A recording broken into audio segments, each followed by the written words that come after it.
చెమ్మ నాకే తెలుసు.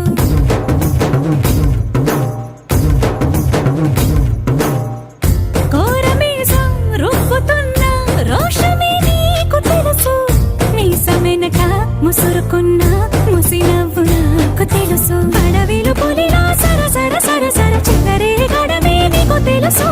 అలసిన రాత్రి ఒడిలో చేరి కలవాచడమే శ్రీవల్లికి తెలుసు. సోసేకి అక్కిరవ్వ మాదిరి ఉంటా.